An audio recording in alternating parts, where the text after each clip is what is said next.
جماعت اسلامی نظریاتی استقامت کی علامت ہے جو الزامات کے پروپیگنڈے سے متاثر نہیں ہوتی، کیونکہ یہ پاکستان کی سیاسی و فکری تاریخ میں ایک ایسی تحریک کے طور پر ابھری ہے جسے 1941 میں لاہور میں مولانا سید ابوالعلا مودودی نے اقامت دین کے فلسفے پر استوار کیا تھا، اور یہ کوئی عام سیاسی جماعت نہیں بلکہ ایک فکری تحریک ہے جو اسلام کو معیشت، سیاست، معاشرت اور قانون میں ایک جامع نظام زندگی کے طور پر نافذ کرنے کی جدوجہد کرتی ہے۔ اس کی نظریاتی پختگی نے اسے پاکستان کے اجتماعی ضمیر کی آواز بنایا، لیکن یہی استقامت اس پر الزامات کا باعث بھی بنی جن میں فوج کی بی ٹیم ہونے، 1980 کی دہائی میں افغان جنگ میں امریکی اتحادی بننے، 1971 کے بنگلہ دیش بحران میں ظلم اور حالیہ پی ٹی آئی کے ووٹر توڑنے کے دعوے شامل ہیں، جو سیاسی حسد، فکری مغالطوں اور تاریخی تحریف کا نتیجہ ہے۔ تاہم تاریخی، نظریاتی اور منطقی جائزہ ان الزامات کو بے بنیاد ثابت کرتا ہے۔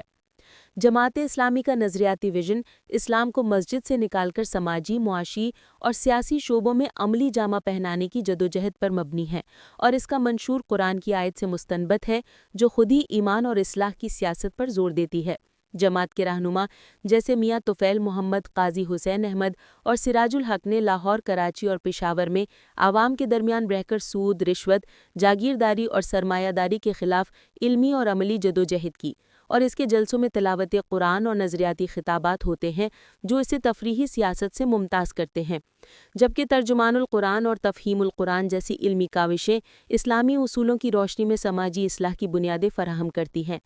فوج سے تعلق کا الزام تاریخی حقائق کی روشنی میں بے بنیاد ہے، کیونکہ 1953 میں مولانا مودودی کو لاہور میں قادیانی مسئلے پر فوجی اور بیوروکریٹک نظام کے خلاف خطبہ جہاد کی اشاعت کی پاداش میں سزائے موت سنائی گئی جو عوامی دباؤ پر ختم ہوئی۔ 1965 کے انتخابات میں جماعت نے فاطمہ جناح کی حمایت کی، جبکہ فوج ایوب خان کے ساتھ متحد تھی، اور 1977 کی تحریک نظام مصطفیٰ میں جماعت نے بھٹو کی انتخابی دھاندلی کے خلاف احتجاج کیا۔ جب ضیاء الحق نے اقتدار سنبھالا تو جماعت نے اسلامی نظام کے وعدوں کی مشروط حمایت کی، لیکن بعد میں انحراف پر فاصلہ اختیار کیا، جو واضح کرتا ہے کہ جماعت کسی ادارے کی اعلی کار نہیں بلکہ نظریاتی اصولوں پر کاربند ہے۔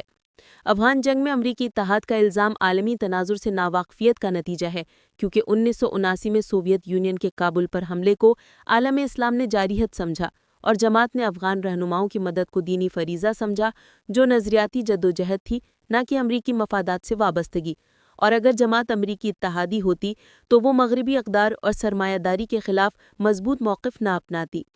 بنگلہ دیش بحران میں ظلم کا الزام بھارتی اور بنگلہ دیشی پروپیگنڈے کا حصہ ہے، کیونکہ مشرقی پاکستان میں بھارت کی حمایت یافتہ مکتی باہنی نے دہشت گردی کی، جس کے جواب میں جماعت نے البدر اور الشمس کے ذریعے پاکستان کی جغرافیائی اور نظریاتی سالمیت کا دفاع کیا جو تشدد کے خلاف مزاحمت تھی، اور اسٹیفن کوہن جیسے تاریخ دانوں نے بھی تصدیق کی کہ یہ گروہ دفاع کے لیے بنائے گئے تھے، جبکہ بنگلہ دیش کے جنگی جرائم ٹریبیونل کو ہیومن رائٹس واچ نے سیاسی انتقام قرار دیا۔ پی ٹی آئی کے ووٹر توڑنے کا الزام موجودہ سیاسی پولرائزیشن کو ظاہر کرتا ہے، کیونکہ جماعت کا ووٹر نظریاتی ہے جو اصلاح کے فلسفے پر ووٹ دیتا ہے، جبکہ پی ٹی آئی کا ووٹر تبدیلی کے نعرے سے متاثر ہے، اور 2018 کے انتخابات میں ووٹوں کا فرق ووٹر بیس کے فرق کو ظاہر کرتا ہے، جبکہ سراج الحق نے واضح کیا کہ جماعت کا مقصد ووٹ توڑنا نہیں بلکہ اسلامی نظام کی طرف شعور اجاگر کرنا ہے۔ جماعت اسلامی کی سچائی تاریخی گواہی اور نظریاتی پختگی سے ثابت ہوتی ہے، اور اس پر لگنے والے الزامات سیاسی پروپیگنڈے کا نتیجہ ہیں، کیونکہ حق کی آواز کو ہمیشہ بدنام کیا جاتا ہے، مگر جماعت نے لاہور کی گلیوں سے پشاور کے میدانوں تک نظریاتی جدوجہد کی، نہ ضمیر بیچا نہ نعرے بنائے، اور اس نے اسلام کے لیے اقتدار کو ٹھکرایا نہ کہ اقتدار کے لیے اسلام کو استعمال کیا۔ الزامات کی غرض عارضی ہے، لیکن جماعت اسلامی کی نظریاتی استقامت اور سچائی کی خوشبو ہمیشہ باقی رہے گی۔